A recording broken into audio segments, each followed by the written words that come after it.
J Kannada news ನೀಡುವ ಪ್ರತಿಷ್ಠಿತ Karnataka idle ಪ್ರಶಸ್ತಿಗೆ ಮನಗೂಳಿ ಪೊಲೀಸ್ ಠಾಣೆಯ ಪಿಎಸ್ಐ ಶ್ರೀಕಾಂತ್ ಕಾಂಬಳೆ ಭಾಜನರಾಗಿದ್ದಾರೆ. ಬೆಳಗಾವಿ ಜಿಲ್ಲೆಯ ರಾಯಬಾಗದ ಅಲಕನೂರು ಗ್ರಾಮದ ಮಾಯಪ್ಪ ಹಾಗೂ ಮಹಾದೇವಿಯವರ ಪುತ್ರರಾದ ಶ್ರೀಕಾಂತ್ ಕಾಂಬಳೆ ಅವರು ಕಡು ಬಡತನದಲ್ಲಿ ಬೆಳೆದವರು. ಉತ್ತಮ ಶಿಕ್ಷಣ ಪಡೆದು ಉನ್ನತ ಹುದ್ದೆಗೇರಿದ ಶ್ರೀಕಾಂತ್ ಅವರು ಪ್ರಾಥಮಿಕ ಶಿಕ್ಷಣವನ್ನ ಸ್ವಗ್ರಾಮದಲ್ಲಿ ಮುಗಿಸಿದ್ರು. ಉನ್ನತ ಶಿಕ್ಷಣವನ್ನ ಬೆಳಗಾವಿಯಲ್ಲಿ ಪೂರೈಸಿದ್ರು. ಇನ್ನು 2018ರಲ್ಲಿ ಪಿಎಸ್ಐ ಹುದ್ದೆಗೆ ಆಯ್ಕೆಯಾದ್ರು. ಮನಗೂಳಿಯ ಕೆನರಾ ಬ್ಯಾಂಕ್ ಕಳ್ಳತನ ಪ್ರಕರಣ ಭೇದಿಸುವಲ್ಲಿ ಬಹುಮುಖ್ಯ ಪಾತ್ರ ವಹಿಸಿದ ಶ್ರೀಕಾಂತ್ ಕಾಂಬಳೆ ಅವರು ಪೊಲೀಸ್ ವರಿಷ್ಠಾಧಿಕಾರಿ ಲಕ್ಷ್ಮಣ್ ನಿಂಬರ್ಗಿ ಅವರ ಮೆಚ್ಚುಗೆಗೆ ಪಾತ್ರರಾದರು. ಇನ್ನು ಪ್ರಕರಣ ಭೇದಿಸಲು ಇವರು ಪಟ್ಟಣದಲ್ಲಿ ಸಿಸಿ ಕ್ಯಾಮೆರಾ ಅಳವಡಿಸಿದ್ದು ಸಹಕಾರಿಯಾಗಿತ್ತು.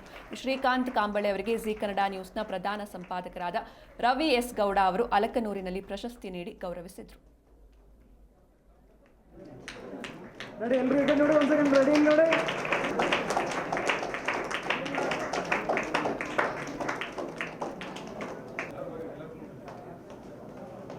ಎಲ್ಲರೂ ಜೋರಾದ ಚಪ್ಪಾಳೆಯನ್ನು ತಟ್ಟಬೇಕಾಗಿ ವಿನಂತಿ.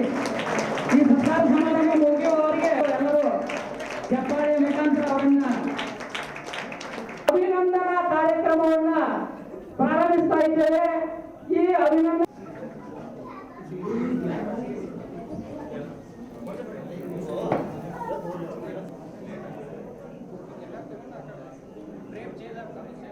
ಸೈನಿಕ ಸಹೋದರ ಸಹೋದರಿಯರಿಗೆ ಹಾಗೂ ಕರ್ನಾಟಕ ರಾಜ್ಯದ ಪೊಲೀಸ್ ಇಲಾಖೆಯ ದಕ್ಷ ಅಧಿಕಾರಿಯಾಗಿರ್ತಕ್ಕಂತಹ ಶ್ರೀಕಾಂತ್ ಕಾಂಬಳೆ ಸಾಹೇಬರು ಪ್ರಶಸ್ತಿ ಪುರಸ್ಕರ್ತರ ಸ್ಥಾನವನ್ನ ಅಲಂಕರಿಸಬೇಕಾಗಿ. ನ್ಯೂಸ್ ನೋಡ್ಬೇಕಾದ್ರೆ ಮನೆಯಲ್ಲಿ ನೋಡಿ ಮಕ್ಕಳು ಕುತ್ಕೊಂಡು ನೋಡಕ್ಕಾಗುವಂತ ನ್ಯೂಸ್ ನೋಡ್ಬೋದಾ, ಯಾವುದೋ ಒಂದು ಸಿನಿಮಾ ಹಾಡು ಏನೋ ಒಂದು ನೋಡ್ಬೇಕಾದ್ರೂ ಸೊ ನಾನೀಗ ನಮ್ಮ ಅಪ್ಪ ಅಮ್ಮನ ಜೊತೆ ನೋಡ್ಬೋದಾ ಅಥವಾ ನನ್ನ ಮಗನ ಜೊತೆ ನಾನು ನೋಡ್ಬೋದ ಅಂತ. ಯಾಕಂತಂದ್ರೆ ನಾವು ನೋಡ್ತಾ ಇರ್ತೀವಿ ಎಷ್ಟೋ ಚಾನಲ್ ಅಲ್ಲಿ ಆ ರೇಪ್ ಬಗ್ಗೆ ಮಾತಾಡ್ತಾ ಇರ್ತಾರೆ, ಅದನ್ನ ವರ್ಣಿಸಿ ಹೇಳ್ತಾ ಇರ್ತಾರೆ, ಸೊ ಪದೇ ಪದೇ ಕರೀತಾ ಇರ್ತಾರೆ.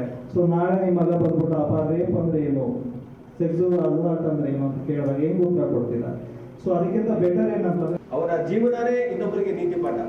Is a real hero, dynamic hero. ಅಂದ್ರೆ ಪ್ರತಿಯೊಬ್ಬ ಅವ್ರನ್ನ ನೋಡಿ ಕಲಿಬೇಕಾಗ್ತದೆ. ಪೊಲೀಸ್ ಇಲಾಖೆಯಲ್ಲಿ ಕೆಲಸ ಮಾಡೋದು ಬಹಳ ಚಾಲೆಂಜಿಂಗು. ನಿಮಗೆ ಗೊತ್ತಿಲ್ಲ ಅದರ ಅಂತರಾಳದಲ್ಲಿ ಎಷ್ಟು ಕೆಲಸ ನಡೀತದೆ, ಒತ್ತಡ ಎಷ್ಟಿರ್ತದೆ, ಸಮಸ್ಯೆ ಎಷ್ಟಿರ್ತದೆ.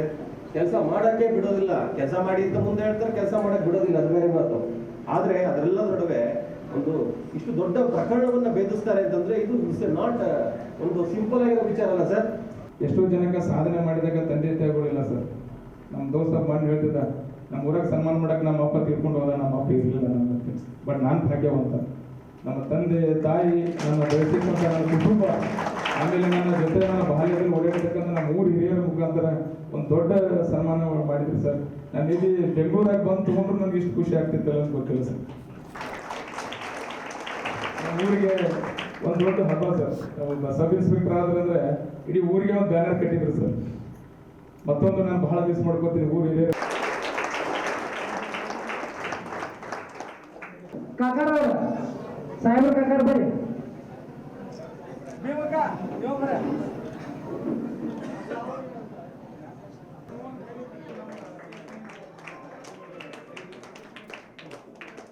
ಸರ್ ಸ್ವಲ್ಪ ನೋಡಿ